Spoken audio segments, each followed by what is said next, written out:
And it gets worse. Crockett went on to expose prison gerrymandering, one of the dirtiest tricks in the GOP playbook. In rural Texas, where populations are shrinking, Republicans count incarcerated people as part of the population to boost their numbers. These inmates aren't voting. They aren't driving on rural roads. They aren't using local hospitals or sending their kids to schools in those areas. And yet rural Texas is reaping the benefits: better roads, more funding, and inflated political power. This isn't just gerrymandering, it's theft. They're stealing resources and representation from communities of color in cities like Dallas and Houston and funneling it into rural districts that aren't even growing. And the worst part, this all ties back to the 13th Amendment. Here's what they don't teach you in history class. The 13th Amendment didn't fully abolish slavery. It left a loophole. Slavery is illegal except as punishment for a crime. After the Civil War, southern states exploited that loophole with vagrancy laws, making it a crime for black people to be unemployed or standing on the street corner. They arrested black men by the thousands and sentenced them to years of forced labor. Chain gangs, convict leasing, all of it. Legalized slavery, rebranded.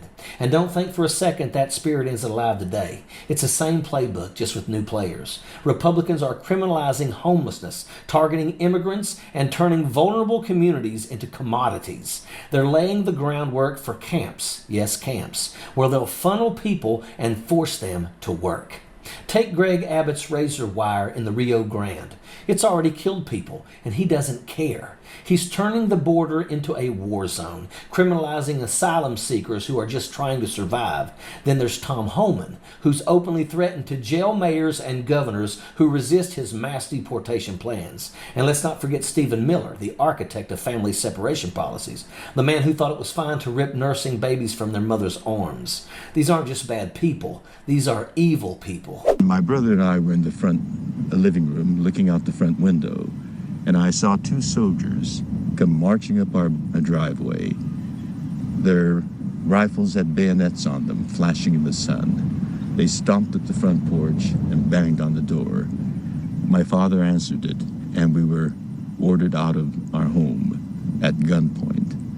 And my brother and I and my father were out on the lawn, and my mother was the last to come out, and she was carrying the baby in one arm and a duffel bag, a huge duffel bag in the other, and she had tears rolling down her cheek. It was a memory that I can never erase. George Takei knows what this kind of evil looks like.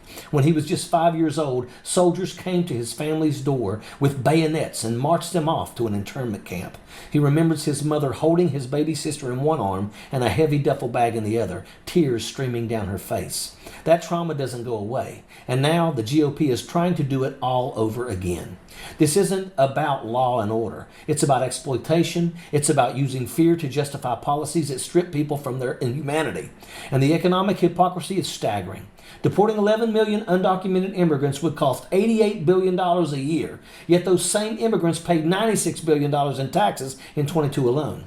The GOP knows this, but they don't care. As long as they can scapegoat immigrants and keep their base fired up, they'll keep pushing these cruel, self-destructive policies.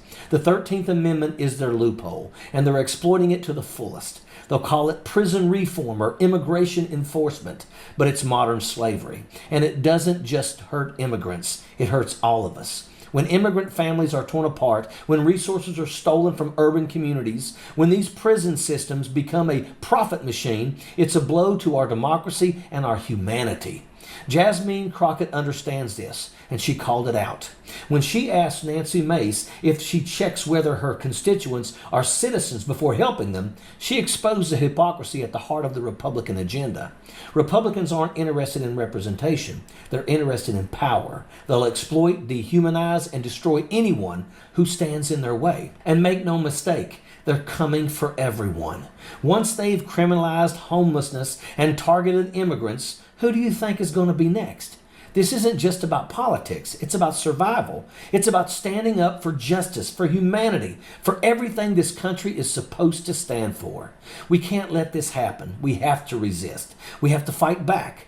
People like Jasmine Crockett and George Takei are shining a light on the darkness, but it's up to us to act.